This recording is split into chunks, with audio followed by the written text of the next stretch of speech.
Do you ever wish your day wasn't dictated by your health? Are you tired of being tired all the time, or is pain holding you back from enjoying your time with your family? Would you like to manage your symptoms holistically, but you just don't know where to begin? I am so excited that you're here.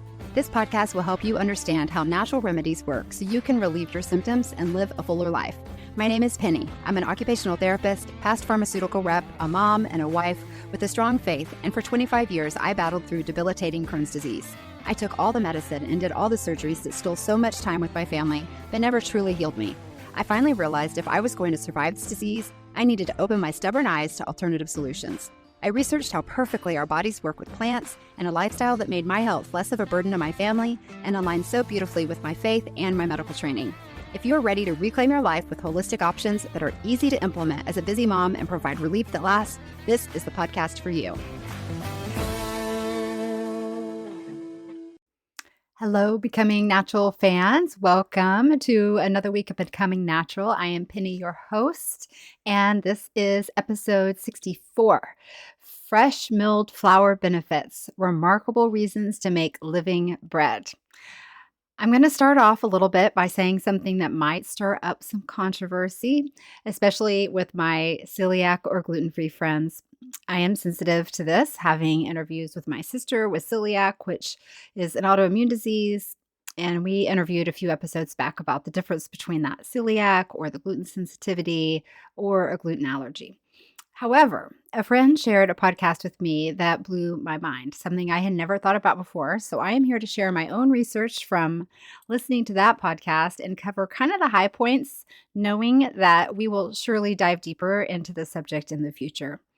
But we all know there's something going on with the gluten, right? We all think it's the glyphosates, or we've heard that if you go to Europe, you can have bread and not have a problem. And all that is dependent upon whether you have a sensitivity, an allergy, or celiac. But really, what I'm learning is that bread was never the problem. I think that many of us, regardless of having a diagnosis of celiac or gluten sensitivity, have figured out that we just feel better if we don't eat bread. After years of myself just wanting to be normal, I finally gave up bread almost entirely because I was tired of feeling bloated, tired and uncomfortable, and having just this post-meal crashing almost all the time. I would just feel terrible. I no longer crave or desire bread because my body learned that it made me feel bad. But I have good news for you bread lovers out there, something that actually never ever crossed my mind before. Really fascinating. So stick with me here. What we've been eating from the grocery shelf it's not bread. It's not bread anymore at all. It is literally a pile of mush. So we're going to get into that. For years, I thought that the wheat hated me, the gluten hated me. I was tested for celiac. I was tested for sensitivities. I thought wheat bread was better than bleached and fortified white bread. And then I learned fortified. And I was like, oh, wow, I'll get fortified. And that'll be better for me. I went down all the marketing taglines that I never truly understood. But my gut sure acted like I still did not like wheat. But the occasional sandwich still brought on bloating, fatigue, inflammation, brain fog, constipation, crashes after meals. I assumed that this was just my body that was being broken. But then I learned this. Modern bread is not made from living wheat.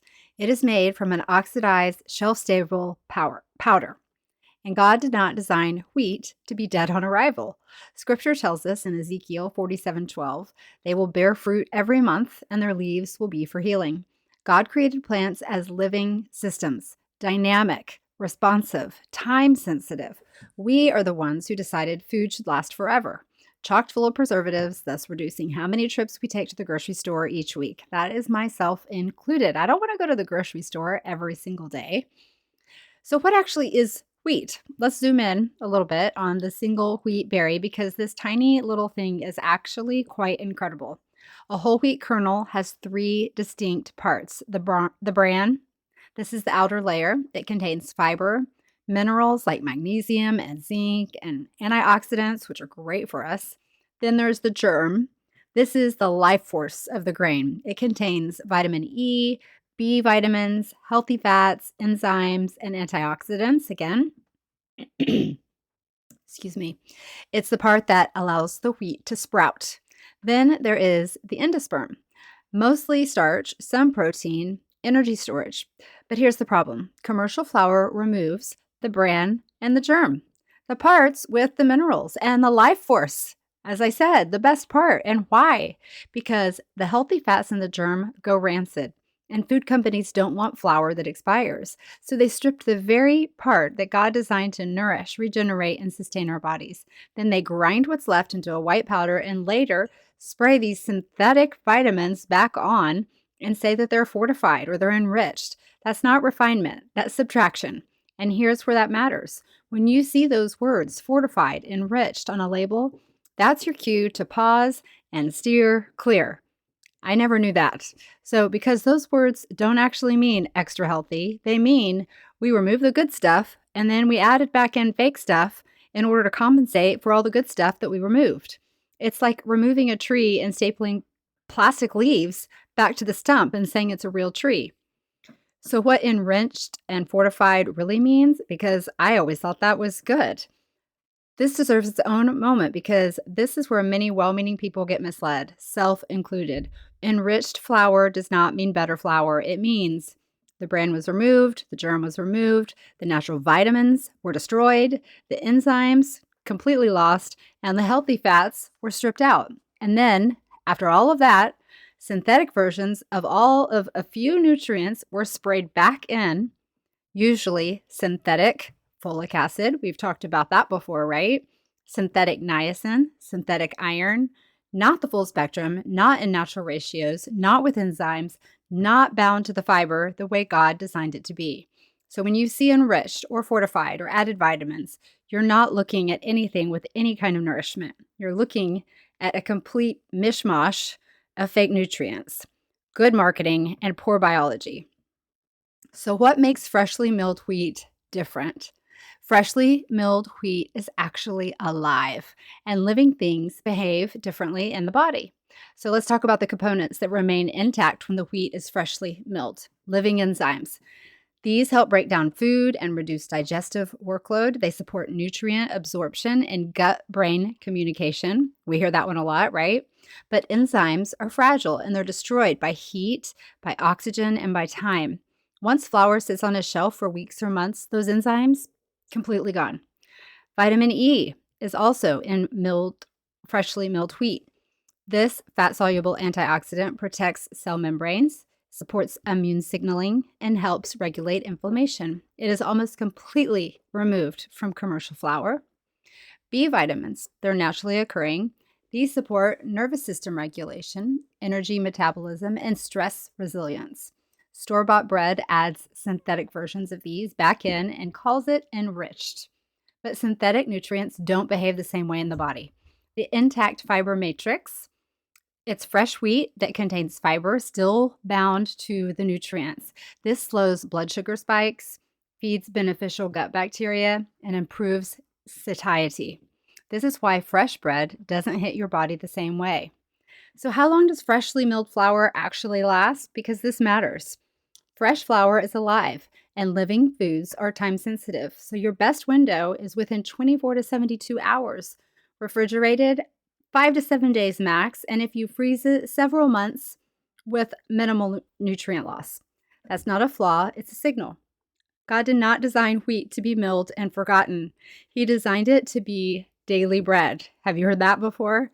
He best illustrates daily bread with many of the verses in the Bible. We'll get to those passages in a minute by comparing himself to the daily bread, returning again each day for nutrition, not to be stockpiled. But before we get to those verses, I just want to talk about the science behind the seeds, of course. But seeds are designed for long dormancies. Seeds are not dead. They're alive, but they're dormant. So when conditions are right, the moisture, the warmth, the oxygen, life resumes. So there's actually documented examples of the longevity of seeds.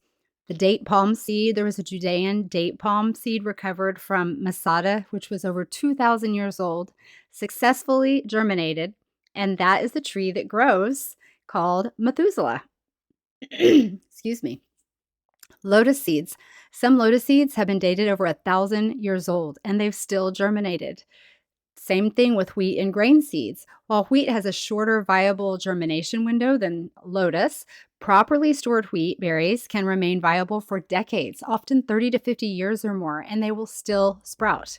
The key, they're whole, they're dry, they're protected, they're unbroken, and as long as the seed remains intact, the time slows down. So, wheat as a seed means that there is potential versus actually participating, if that's a good word. Wheat berries are seeds. That means that they're designed to wait, to endure, to preserve life potential. Unmilled wheat can last for years, even generations. But here's the turning point. A seed that remains sealed stays potential. A seed that is broken open becomes nourishment. The moment wheat is milled, the protective shell is actually breached. Oxygen enters that protective shell. Enzymes are activated, and the life force inside of that wheat grain begins to move. That's why flour actually spoils quickly, real flour, not because it's weak, but because it is awakened. What gets me is that a wheat seed, and seeds are designed to last, unmilled wheat berries can sit for years, decades, sometimes generations, still holding life inside of them. But the moment that seed is broken open, everything changes. Life wakes up and the clock starts. Fresh flour doesn't spoil because it's fragile. It spoils because it's alive. A seed stored forever is potential. A seed broken open becomes nourishment. And scripture tells us, unless a grain of wheat falls to the ground and dies, it remains alone. But if it's broken open, it feeds many. It's from John 12:24. But here's a list of the scriptures that it talks about bread being our daily, Jesus being our daily bread or our daily bread. But Matthew 6:11, give us this day our daily bread. Obviously, famously part of the Lord's Prayer, but this is the most direct and most quoted. And the reason it matters, Jesus didn't teach us to pray for weekly bread or stored bread or abundant reserves. He taught us to ask for daily provision. Daily bread implies freshness, trust, returning again tomorrow. And this perfectly mirrors how wheat was historically ground and eaten day by day, not stockpiled, which is how our relationship should be with Jesus, day by day. Another example was manna in the wilderness, bread that couldn't be stored in Exodus 16. I will rain down bread from heaven for you. The people are to go out each day and gather enough for that day. Everyone had gathered just as much as they needed. When people tried to store it, this is the lovely part, it was full of maggots and began to smell. Why does that matter? God intentionally designed provision that spoiled when hoarded, not to punish, but to teach daily reliance. This is one of the strongest biblical parallels to fresh food and fresh flour that I could find. Let's see, John 6:31, Jesus identifies himself with the bread our ancestors ate, the manna in the wilderness. I am the bread of life. He directly ties himself to manna, daily provision, sustenance that satisfies. He wasn't referencing processed, preserved food. He was referencing living daily nourishment. Finally, Isaiah 55, bread that sustains the weary. Why spend money on what is not bread and your labor on what does not satisfy? This is one of the most quietly powerful verses for the whole episode. God literally says, why are you consuming things that aren't truly bread? Why are you consuming things that are not nutritive? The question lands hard in a modern grocery store. So when bread is not just empty, but harmful, most modern bread is not neutral. It can be metabolically disruptive because for stress, especially for stressed bodies. Here's why. The oxidized fats, residual fats, and refined flour oxidize over time, increasing oxidative stress in the body. Blood sugar dysregulation. Refined flour spikes glucose rapidly, followed by an insulin surge and crash. This stresses hormones, gut lining, and the nervous system. There's additives, emulsifiers, mold inhibitors, dough conditioners. These interact with gut bacteria and immune signaling. This is especially problematic for people with Crohn's, IBS, autoimmune conditions, anxiety, or even chronic fatigue. Bread didn't change. We changed the bread. So how long does store-bought flour last? Went down that rabbit hole. If you get white, refined, enriched flour unopened, it'll last 12 to 24 months. If it's opened, 6 to 12 months, sometimes a little bit longer if you seal it well. And it lasts so long because the germ and the bran have been removed. Almost all the natural oils and enzymes are completely gone, so all that's left is starch and protein. Very little left to spoil. Long shelf life equals very little life left. Even if you think you're choosing wisely, whole wheat, unbleached, store-bought flour, unopened, it lasts 3 to 6 months. Opened, 1 to 3 months if it's in your pantry. Maybe 6 months in the refrigerator, 12 months if it's frozen. So even here, most store whole wheat flour was milled months before you bought it.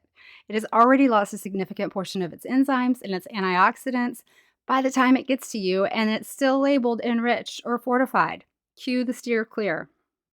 So let's compare that to freshly milled flour for perspective. Best used within 24 to 72 hours. When it's refrigerated, 5 to 7 days. When it's frozen, it could last several months.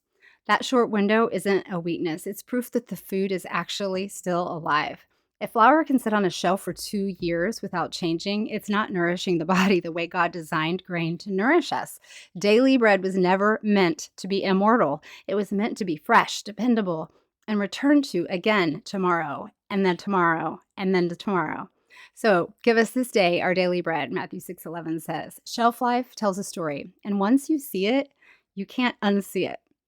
So how does this wheat germ, this living wheat, how does it affect our body, actually?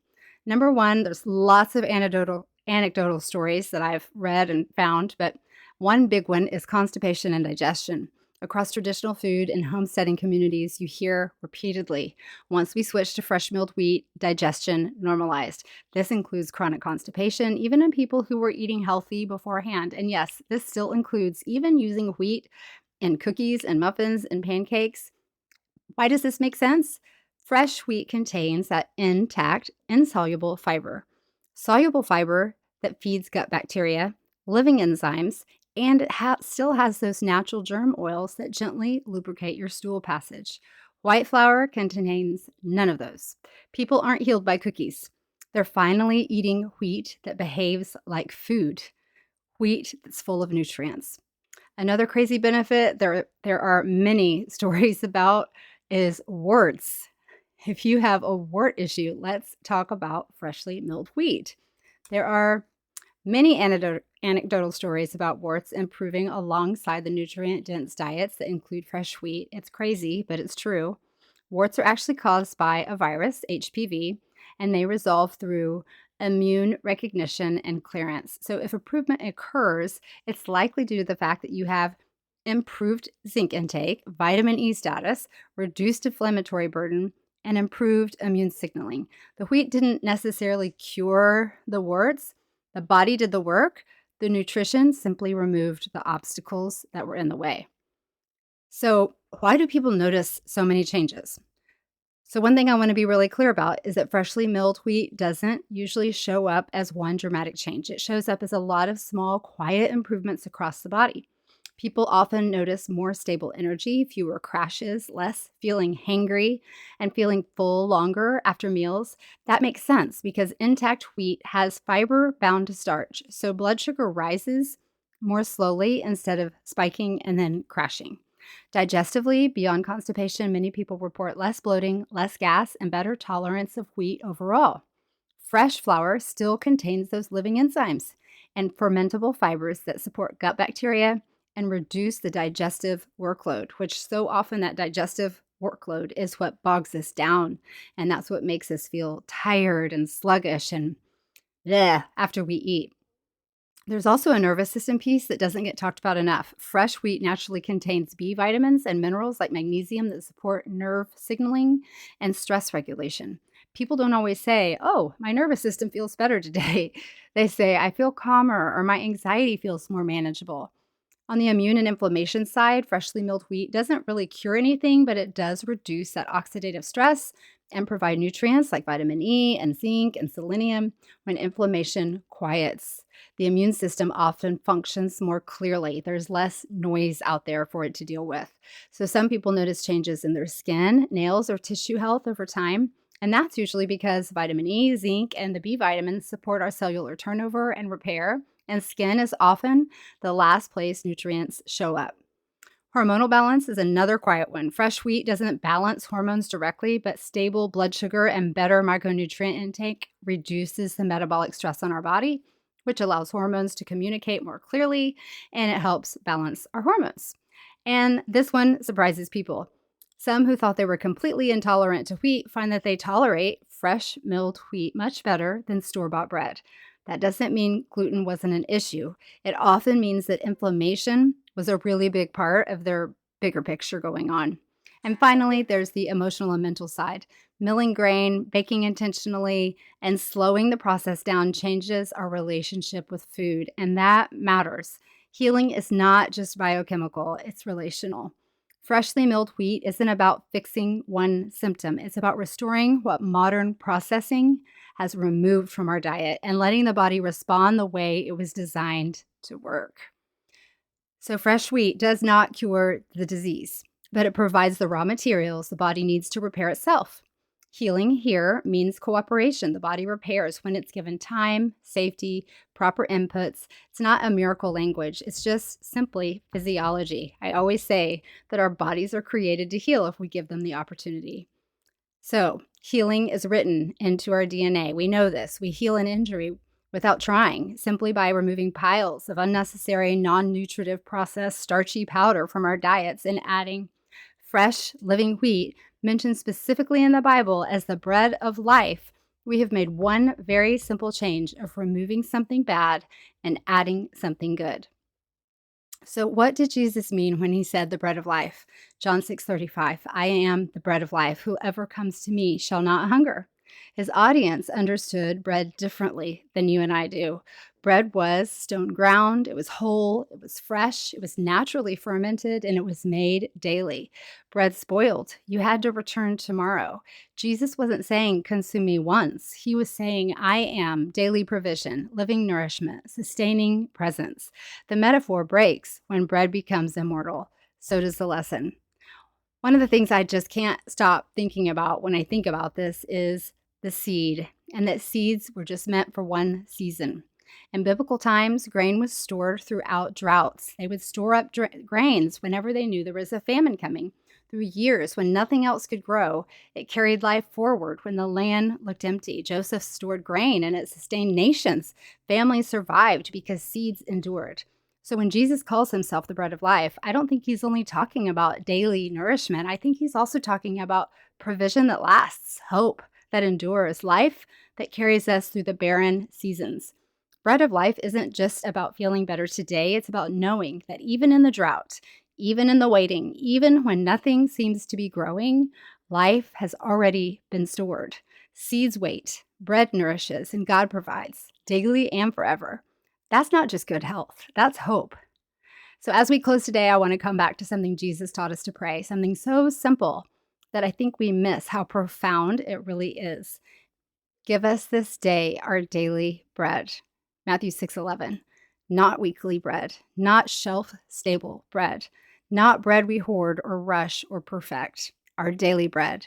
And the more I've sat with this idea, it's not just spiritual to me, but practically, the more I realize the daily bread asks something else of us, and that is it's asking us to slow down. The theme for my life. Fresh bread doesn't happen instantly. Grinding wheat, it really only takes a minute when you have an electronic grinder. Making bread takes intention, and in a world that keeps pushing us to move faster, consume quicker, eat more on the go, and fix everything immediately, that extra minute feels almost sacred. And this is the part I didn't expect when I started milling my own wheat. But I bought a small mill for, I don't know, around $80, and I buy organic wheat berries, and that's it. I'm not baking 2 loaves every week. I'm not Martha Stewart by any stretch of the imagination, and I'm not doing this perfectly. I grind when I need it, and I used an example for our Christmas cookies for homemade bread, and mostly just to learn, just to notice what the difference was, and my kids noticed, which was huge. When my kids notice, that means something's better.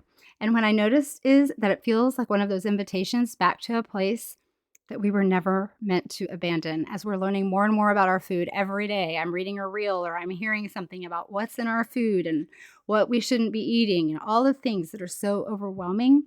We were never meant to abandon our daily bread with our fresh wheat. Daily bread isn't about doing more. It's about doing one thing just a little bit more slowly. It's about trusting that nourishment, real nourishment. It doesn't have to be instant to be good. And maybe that's why God designed provision the way he did in Scripture. Manna couldn't be stored, bread spoiled. You had to return again tomorrow, not because God wanted to make life harder, but because he wanted to teach dependence. When Jesus said, I am the bread of life, he wasn't offering convenience. He was offering daily sustenance, presence, and relationship. The question isn't whether wheat is good or bad. The question is whether we've removed the life from the wheat and whether in the process we've removed the invitation to slow down with it. That's a real aha moment for me, because healing, real healing, so often begins not with doing more, but with returning to what used to be the way of life, returning to food that's alive, returning to rhythms that breathe, returning to trust that today is enough. If all of this does for you right now is plant a seed, no pun intended, that's enough. Seeds don't rush. They grow when the conditions are right. And maybe, just maybe, daily bread, both physical and spiritual, was always meant to teach us that. And we just missed it. I did anyway. God is in the story, even in your kitchen, even in your slowing down. And I promise you, after hearing this, you will never, ever look at a loaf of bread in the store the same way again. I hope you have a great week, and I hope this meant something to you. Have a great one. Thank you so much for tuning in today. If you've enjoyed today's episode, hit that follow button, leave a 5-star review if you're so willing, and help spread the message of Becoming Natural by sharing it with a friend. Check out the resources in the show notes and join the email list to stay on top of all the latest and greatest happenings at Becoming Natural as we roll out exciting new things while we grow. Until next time, take those baby steps to a more natural life and always give yourself grace. Progress, not perfection, is the goal. See you next week.